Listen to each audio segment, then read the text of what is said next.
बिस्मिल्लाहिर्रहमानिर्रहीम अस्सलामु अलैकुम। I am Sardar Khan Soomro, full time mathematics teacher. तो आज हम जो स्टार्ट करने जा रहे हैं that is a new chapters name is square root of the positive number. ठीक है, तो यूनिट 5 है बेसिकली। इसकी एक्सरसाइज 5.1 करेंगे। ठीक है, ये एक्सरसाइज बिल्कुल ही ईजी और आसान है। इसमें जो पहला हमें ए पोर्शन दिया गया है एक्सरसाइज 5.1 से, वो बेसिकली कह रहा है, मैं इसके 2-3 क्वेश्चन लिख लेता हूँ। 11, 2 इज़ 19, 3 इज़ 25, 4 इज़ 50। तो बेसिकली क्वेश्चन क्या कह रहा है? क्वेश्चन कह रहा है find the square of following.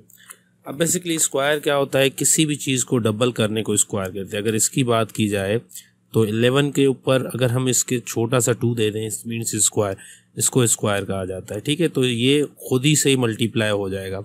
तो 11 कितना हो जाएगा? 121 हो जाएगा।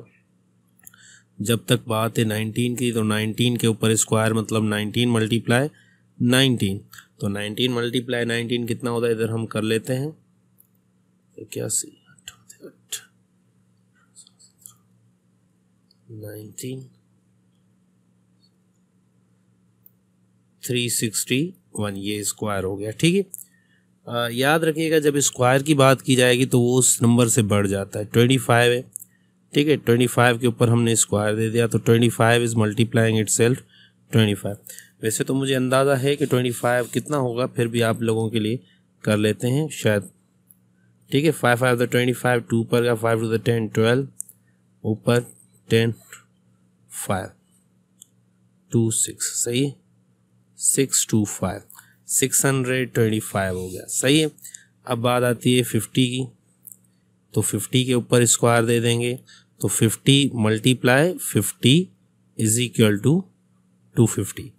तो ये पहला ए जो है हो चुका है। तो अब मैं क्या करूँगा, इसको थोड़ा सा मिटा दूंगा जैसे कि हम नेक्स्ट बी की तरफ चल सके। ठीक है, तो बी हमारे पास क्या है उसको देख लेते हैं। बी यहाँ पे मैं लिख लेता हूँ, थोड़ा बीच में लिखते हैं जैसे आसानी हो। कह रहा है test whether the each of the following is a perfect square or not. जैसे कि लिखा हुआ है 81, 2 जो है 95, 3 जो है 121, 4 जो है 169। ठीक है, तो पहले ये कर लेते हैं 4 इसके। देखें 81 के लिए हम क्या करेंगे, इसके ना फैक्टर निकालेंगे। 3 27 द, 3 9 द, 3 3 द और 3 1 द। ठीक है, अब देखें ये इसके अगर फैक्टर जो निकले, अगर उनके पेयर्स मुकम्मल हैं, समझिएगा ये परफेक्ट स्क्वायर है, अदरवाइज नहीं है। जैसे कि 3 का पहला पेयर बना, ये दूसरा पेयर बना, ठीक है, जोड़ियाँ जिसे हम कहते हैं, तो वो मुकम्मल बन जाए तो हम कहेंगे ये है। ठीक है, अब चलते हैं नेक्स्ट क्वेश्चन की तरफ। नेक्स्ट क्या है हमारा? 95 के निकालें। 5 का टेबल 5 1 द 5, इसमें से 4 बचा वो इधर आ गए, ये 5 9 द 45, 19 1 द 19, तो जोड़ी किसी की बनी ही नहीं, तो ये हमारा परफेक्ट स्क्वायर नहीं है। सही है। अब चलते हैं 121 पर। 121 जो है इसका 11 का टेबल 11 दफ़ा, 11 के ऊपर 1 दफ़ा। अब देखो 11 की जोड़ी बन रही, तो मतलब ये भी परफेक्ट स्क्वायर हुआ हमारा। सही है, चलते हैं लास्ट क्वेश्चन की तरफ। 169। अब जहाँ तक मुझे अंदाज़ा है कि ये 13 का टेबल है, जो 13 का टेबल अगर हम 13 दफ़ा पढ़ेंगे, 3 3 9, 3 1 द 3 मल्टीप्लाई 1 3 द 3 1 1 द 1 9 6 1। सही है, तो मतलब 13 का टेबल है, तो यहाँ पे हम 13 का टेबल 13 दफ़ा पढ़ेंगे और 13 का टेबल इसके ऊपर भी 1 दफ़ा। ठीक है, तो इसकी भी एक जोड़ी बन गई, तो ये भी हमारा परफेक्ट हो गया। बाकी भी बहुत से क्वेश्चन हैं इसके, तो उसके इससे अंदाज़ा हो जाएगा आपको कि ये किस तरह होते हैं। ठीक है, आगे जाके आपको और भी चीज़ें बताएंगे, बस यहाँ तक मुझे लग रहा है इस बी में से 4 ही बहुत हैं। बाकी अगर दूसरों की बात की जाए तो चीज़ें वही हैं, फैक्टर आपने निकालने हैं। फैक्टर अगर आपके जोड़ियाँ बन रही हैं तो ठीक है, नहीं बन रही तो आप समझ लीजिएगा। ठीक है, चलते हैं आगे हम सी की तरफ। जो हमारा सी है, इसका सी में हमें क्या दिया गया है? Separate the perfect square of even and odd. यहाँ पे मैं लिख लेता हूँ सारे, क्योंकि इसमें बहुतों की ज़रूरत पड़ेगी। ये हमारा पहला जो है वो 9 है, ये सी कर रहे हैं, ठीक है। 9, दूसरा 25, ठीक है।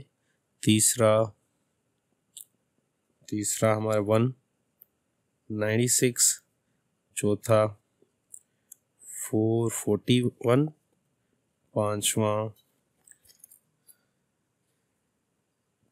2704, और इधर आ जाते हैं। और छठा है हमारे पास वो 36,100, सातवां हमारे पास, ठीक है, 9216, आठवां हमारे पास 9801, ठीक है। अब आपने ये कंफर्म कीजिए कि ये सारे के सारे परफेक्ट स्क्वायर है, क्योंकि बुक में कहा जा रहा है। बस आपने जस्ट ये बताना है कि ये इवन है या ओड है। ये मैं आपको एक ही लाइन में बता सकता हूँ कि इवन है ओड है, क्योंकि सिंपल सी बात है, अगर ये इनका लास्ट डिजिट ये है ही एक डिजिट, तो इसके ऊपर डिपेंड करता है। अगर ये ओड है तो ये ओड ही सारा हो जाएगा, ठीक है। इसका जो स्क्वायर हो ये ओड का स्क्वायर है, ठीक है। ये भी 5 है लास्ट में, तो ये भी ओड का ही स्क्वायर है। देख रहे हैं ये किसा है, ये एक इवन नंबर है, तो ये इवन का जो है ना स्क्वायर है। वैसे तो हमें पता है ये 3 का है, 5 का है, ये हमारा 14 का हो जाए शायद, ठीक है। ये हमारा 21 का होगा, मतलब लास्ट वाला अगर हमारा ओड है तो ये स्क्वायर भी ओड नंबर का है, और ये इवन है, तो हम लास्ट वाले को सिर्फ देखकर बता सकते हैं, ठीक है। ये भी इवन हो जाएगा, ये भी इवन हो जाएगा, ठीक है। ये हमारा ओड हो जाएगा, सही है। छोटा सा सेक्शन था सी का, माशाल्लाह हमने समझ लिया कि भाई इवन नंबर का स्क्वायर इवन होगा, ओड नंबर का स्क्वायर ओड होगा। अब देखें, अगर 3 में पहले वाले को 3 ओड नंबर है, अगर इसका मैं स्क्वायर लेता हूँ 3 के ऊपर स्क्वायर, तो 3 × 3 9, जो उसका स्क्वायर आया वो भी ओड आया, ये खुद ओड था तो ये भी ओड आ गया, सही है। छोटी सी चीज़ है, इस पर ज़्यादा बेस बनती नहीं है, ठीक है।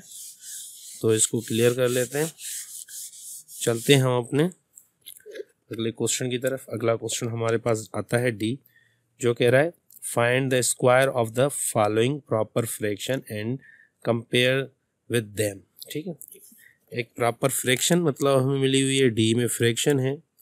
पहला क्वेश्चन हमारे पास 1/5 है, दूसरा क्वेश्चन हमारे पास 3/7 है, और तीसरा क्वेश्चन 8/9 है हमारे पास, ठीक है। चौथा क्वेश्चन हमारे पास 5/6 है, पांचवा क्वेश्चन हमारे पास 2/3 है। अब पहले तो इनका स्क्वायर मालूम करना है, उसके बाद इसको कंपेयर करना है। चलें इसकी बात करते हैं, ठीक है। 1/5 होल स्क्वायर दे दिया, इट्स मीन 1 × 1 5 × 25 डायरेक्ट लिख रहा था, सॉरी 5 तो ऊपर वाला तो 1 ही रहेगा, नीचे वाला 25। अब कंपेयर हो रहा है कि ये और इसमें क्या फ़र्क है, ठीक है। अब इसकी बात आती है 3/7 होल स्क्वायर हो जाएगा, तो 3 × 3 और 7 × 7, तो 3 3 × 9 हो जाएगा, और 7 7 × 49, तो इसका भी कंपेरिजन हो गया इसके साथ, ठीक है। अब इसकी बात आती है 8/9, इसको अगर हम स्क्वायर दे देते हैं तो 8 × 8 9 × 9, 8 8 द 64, 9 9 द 81, तो इसका भी ये कंपेरिजन हो गया भाई। ये 8/9 तो 64/81 हो जाएगा। इसकी बात करते हैं 5/6 की होल स्क्वायर, 5 × 5 6 × 6, 5 5 द 25, 6 6 द 36, तो इसका भी ये कंपेरिजन आ गया। इसकी बारी आ गई लास्ट क्वेश्चन की 2/3, जिसको स्क्वायर दे देंगे, 2 × 2 3 × 3, 2 2 द 4 3 3 द 9, तो इसकी भी ये कंपेरिजन आ चुकी है, ठीक है। तो ये डी क्वेश्चन भी हम यहीं पे कंप्लीट करते हैं इसको। अब चलते हैं अपने लास्ट मतलब सेक्शन की तरफ, ठीक है। बड़े ही सिंपल से और छोटे छोटे क्वेश्चन हैं, देख रहे होंगे आप, नोट कर रहे होंगे, ठीक है। अब चलते हैं last E section. E section भी फ्रैक्शन है पर डेसिमल फ्रैक्शन है। Find the square of following decimal numbers and compare with themself. तो इसके भी कुछ 5 ही क्वेश्चन हैं। पहला क्वेश्चन यहाँ पे लिख लेते हैं, यहाँ पे मैं इसका ई सेक्शन लिख लेता हूँ। तो पहला है 0.1, दूसरा है हमारे पास 0.5, तीसरा है हमारे पास 0.07, चौथा हमारे पास है 0.11, फिर पांचवा है हमारे पास 0.15। अब देखें बेसिकली इसको 2-3 तरीके हैं इसे सॉल्व करने के, पर हम एक शॉर्ट लेंगे क्योंकि बेसिकली जब आप नई चीज़ सीखे ना तो एक ही मेथड सीखिए, क्योंकि 2-3 सीखने से वो चीज़ कंफ्यूज भी थोड़ा सा करती है। तो अगर इसकी बात की जाए तो 0.1 को अगर स्क्वायर मालूम करें तो 0.1 मल्टीप्लाई हो जाएगा 0.1 से। अब बहुत से मैं तो इसको डायरेक्ट कर सकता हूँ, ठीक है, 0.01 हो जाएगा। अब बहुत से कहेंगे ये आपने किया कैसे, तो मैं थोड़ा सा वो भी बता देता हूँ, ठीक है। देखें ये या मैं इधर ही लिख लेता हूँ, ऐसे ना हो के इधर ही कर देते हैं, ठीक है। 0.1 0.1 मल्टीप्लाई 1 1 द 1 1 0 द 0, इधर क्रॉस 0 0, ये आ जाएगा 1 0 0। एक नंबर के भी डॉट इस तरफ, इसका भी एक है, तो टोटल 2 हुए, तो 2 नंबर छोड़ के इधर डॉट दे देनी, ठीक है। ये चीज़ यहीं से आ गई। इसकी बात करते हैं 0.5, इसके ऊपर अगर स्क्वायर आ जाए तो ये 0.5 मल्टीप्लाई हो जाएगा 0.5 से, वही बात हो जाएगी 5 5 द 25। एक नंबर है डॉट के बाद, ये भी एक, तो 2 नंबर छोड़ेंगे, एक इसकी वजह से एक इसकी, 2 नंबर छोड़ के इधर डॉट, आगे कुछ नहीं तो 0 दे दो। सिंपल जैसे मल्टीप्लिकेशन होती है वैसे भी आप कर सकते हो। क्या हो जाएगा इसका 0.07, इसको ना स्क्वायर दे दें तो 0.07 मल्टीप्लाई हो जाएगा 0.07 से, तो इसका हो जाएगा 7 7 द 49। तो 2 नंबर इस तरह में डॉट के, इसके भी 2 नंबर, टोटल 4 छोड़ने, तो यहाँ पे 2 है, 1 2 2 अपने से 0 देकर इधर डॉट दे दें और ये 0 आ जाए। अब आप लोगों को थोड़ा सा जहन में आ रहा होगा कि शायद ये किस तरह होगा, ये तो मैंने शॉर्टकट में बताया, 7 7 द 49 रखा। अब डॉट के इस तरफ भी 2 थे, इसके भी डॉट के इस तरफ 2 थे, मैंने टोटल 4 छोड़ने के लिए 2 अपने तरफ से 0 दे दिया। पर अगर ये ना होता तो हम किस तरह करते, 007 0.07। देखें थोड़ा सा पता चल जाएगा, 7 7 द 49, 9 इधर 4 इधर, 7 1 द 7 4 वैसे ही आ गया, 7 0 द 0, ठीक है। क्रास में अगर 0 का टेबल पढ़ें तो फिर 0 0 आएगा, 2 क्रास देकर तीसरे का पढ़ें 0 0 0 आ जाएगा। एडिशन कर ले 9 4 0 0 0। अब इसके भी डॉट के इस तरफ 2 नंबर हैं, इसके भी डॉट के इस तरफ 2 नंबर हैं, टोटल हो गए 4, तो 4 नंबर छोड़ने, 1 2 3 4 छोड़ के दे, तो ये हमारा ये वाला आ चुका है, ठीक है। उम्मीद है समझ आ रहा होगा। अब आता थे 0 1 1 whole square is equal to, अब देखें एक और चीज़ यहाँ पे जहन पे आ रही तो आपको बताता चलो, जैसे डॉट के बाद ये 11 कभी आप नहीं पढ़ोगे क्योंकि डॉट के बाद वो 11 नहीं रहता, तो आज को किस तरह पढ़ोगे, डॉट 1 1 पढ़ोगे, डॉट 1 5 पढ़ोगे, ना कि 15 गलत हो जाएगा, ठीक है।